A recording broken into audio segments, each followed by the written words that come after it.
Okay, so between the last video and this one, I actually went back and checked the guide in order to see what the hell was the deal with that chest, because it was bugging the fuck out of me. And again, the whole deal with that chest was that you actually need to come back later. I actually wish I didn't spend so much time checking the whole thing and looking around, hoping there was a key somewhere. I actually thought it would have triggered from that giant ant, but no, I guess not. Here's the town, we're totally safe here, so feel free to shop around, look around, talk to the NPCs.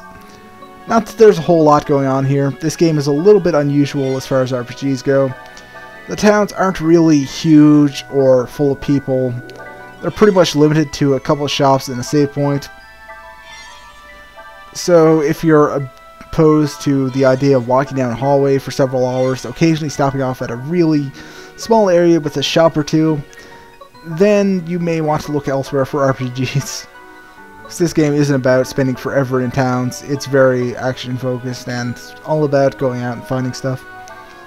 Selling off the extra buster swords because, well, do we need duplicates? No, you don't. It's better off to just sell them and take the money. Maybe invest it in something better later. Which, there's a couple good spots to do that. And just taking a little look through my gear here.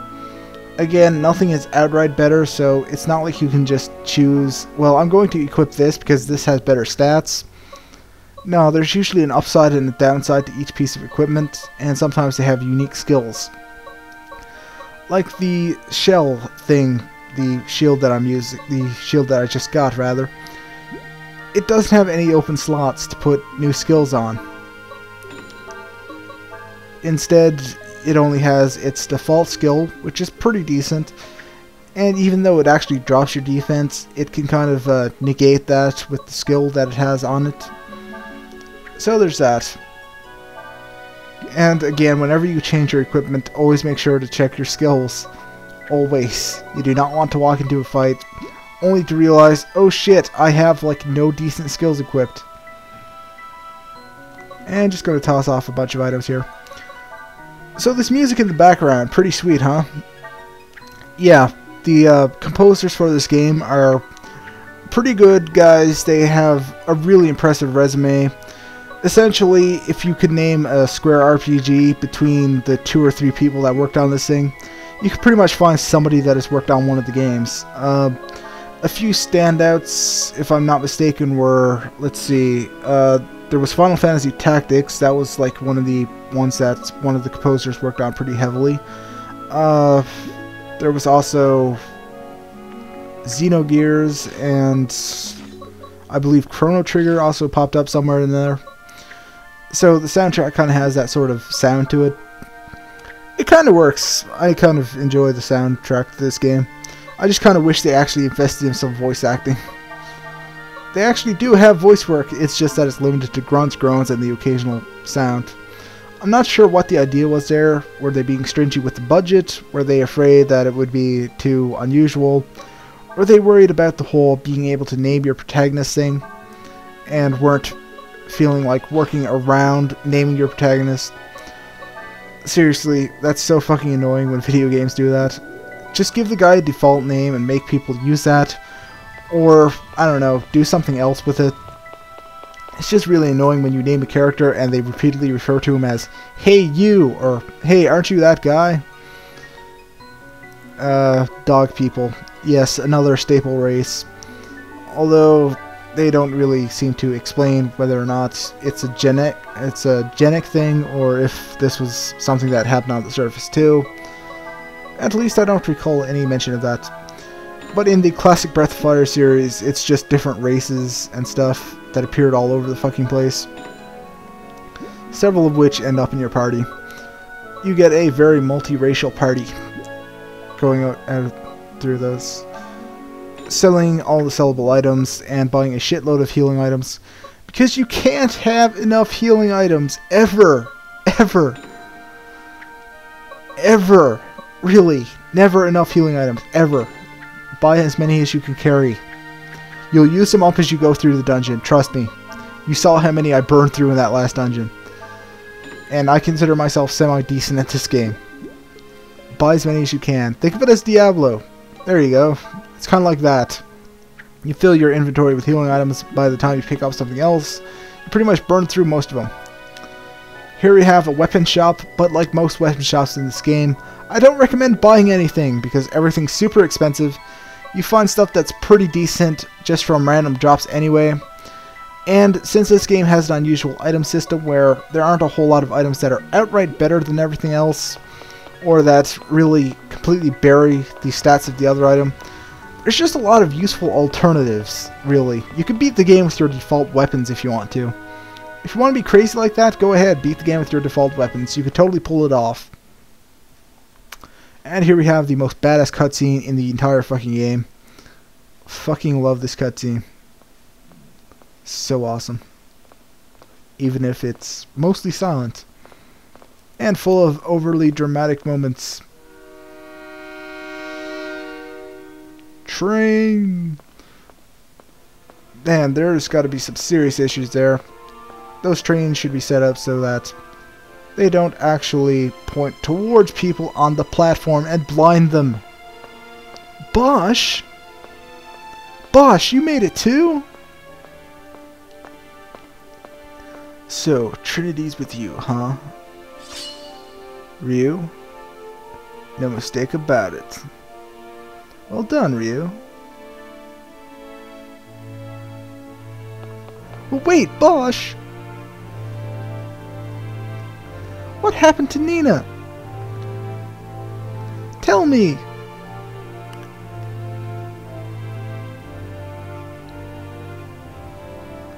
The orders are to get rid of the cargo. That's all you need to know. Out of my way. No, just tell me what's going on. What cargo? Get rid of it how? Ryu, you're so fucking slow! Ryu.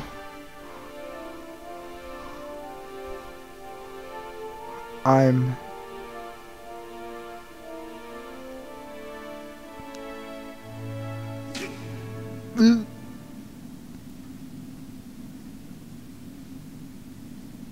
You dick.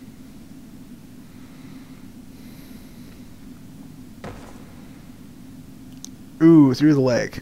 Bosch? Why? Twisting the knife. You dick.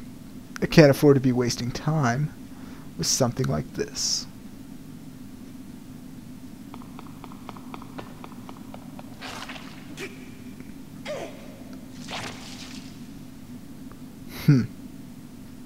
She's awfully fond of you.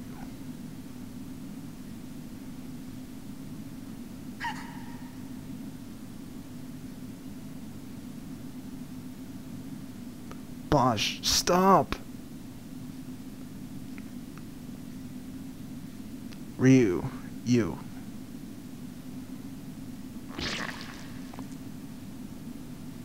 Dun dun dun. Yes, Ryu just got stabbed in the fucking throat. Ryu, stay out of my way.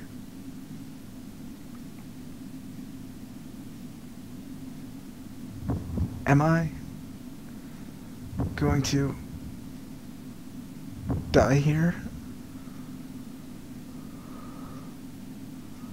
I'll choose you.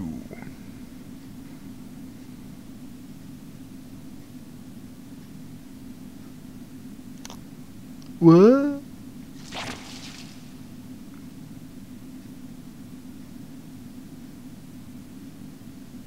Shit just got real, son! Yes, Ryu is about to seriously fuck everyone's shit up. Hardcore. And Bosch once again proves that he is a tremendous dick. Transformation sequence. Fortunately, it's not very inspired by the whole magical girl thing. Even though he does get naked. Yes. Yes, Ryu, get naked. Then grow wings.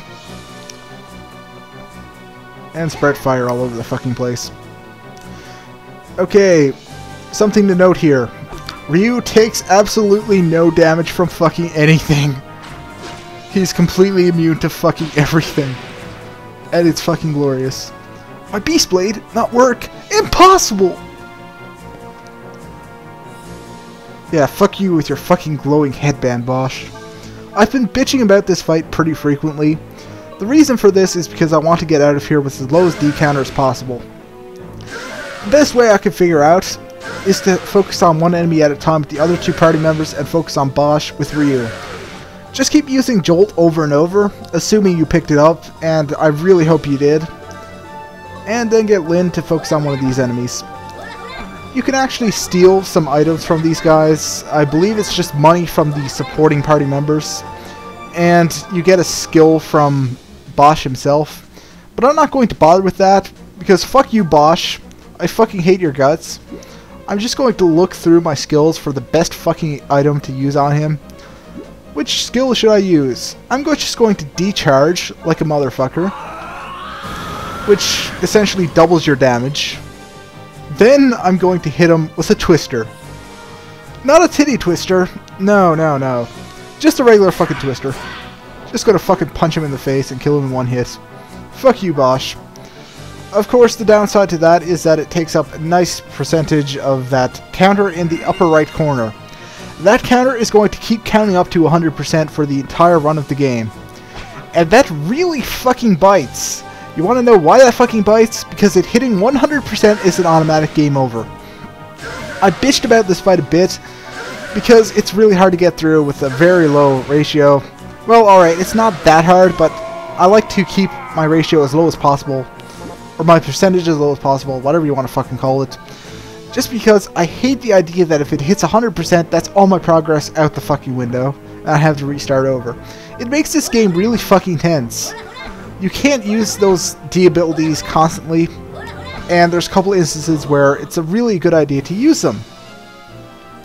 And I may have to.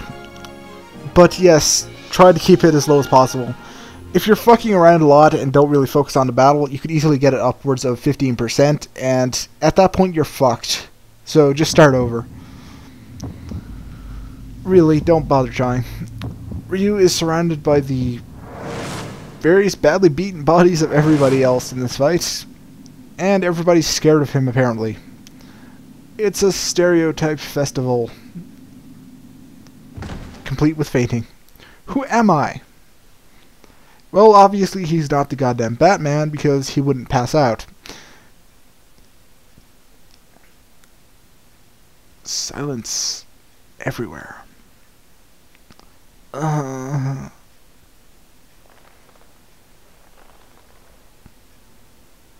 have the gayest haircut ever. Ever. What are you? You're no normal ranger. That power. Get rid of the cargo? Tell me, what does Trinity know? Answer me! What are you going to do with Nina? Even if you knew, what could you do? Use that power again? And what would that accomplish? Leave me alone. I don't know. No.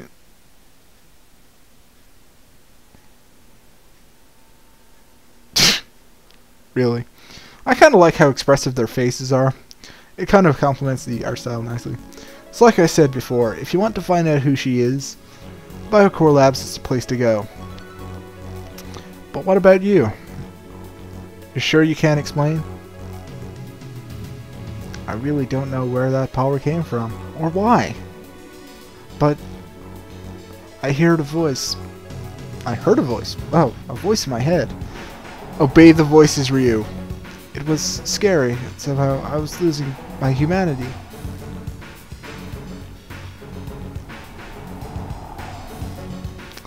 Nina is so fucking nice. We should leave this place soon. We may have lost them for now. But those were rangers. They'll come after us. We have to hurry. We'll need to go through low sector to get to Biocore.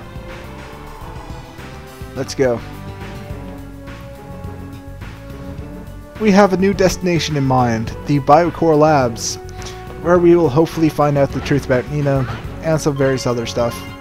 And we now have this counter in the upper right corner that is counting down constantly. Every step I take, every little thing I do, that thing increases very, very slightly.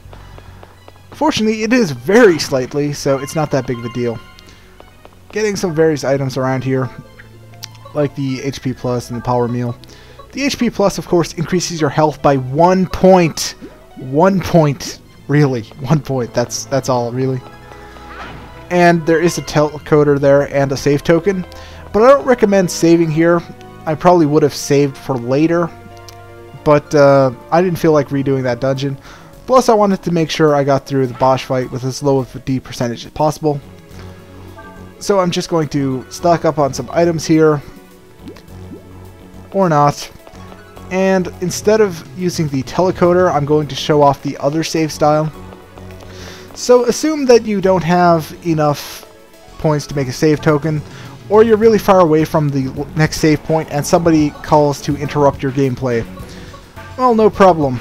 That's why the other save method exists. And as you can see, I'm doing pretty well on party experience points. So I'm totally covered in case I want to do that. So yes, the other save method here. This is what you do if you're really far away from a save point and you want to just suspend the game. This creates a temporary save file, like so. That's what the other slot in your memory card is for. It allows you to create a temporary save. The way these things work is it returns you to exactly where you left off in the game. It pretty much suspends the game right at that point. Think of it as a sort of save state. However, there is a bit of a downside to that whole thing. If you load that save, it automatically deletes itself. So it's gone forever after you load it. So consider it sort of a last-ditch option. Don't really overuse it. Especially if, I don't know, some freak power outage might happen or something like that. It's always a good idea to make a hard save at one of those telecoders. And with save tokens being pretty common, it's not too hard to do that. Although you may have to budget just a tiny bit. Especially if you're somebody that saves constantly. I know people like that have to save every couple of inches and all that stuff. But no, if you're like that, you're going to get fucked over by this game hardcore, like really. So yes, you can use those things to make save points like that, and that'll work out pretty well. Let's see what else. Oh yes, those saves like that, the temp saves, those can also be used during the Sol system, which I don't think I really feel like explaining right now, especially since I just exited the game. So that's my update for today. Tune in next time when I attack Biocore Labs. Of course, the next update will be quite a ways away since I am leaving town for a little while, and I will be without recording equipment while I am there. So see you next month, and Merry Christmas, you fucks. Later.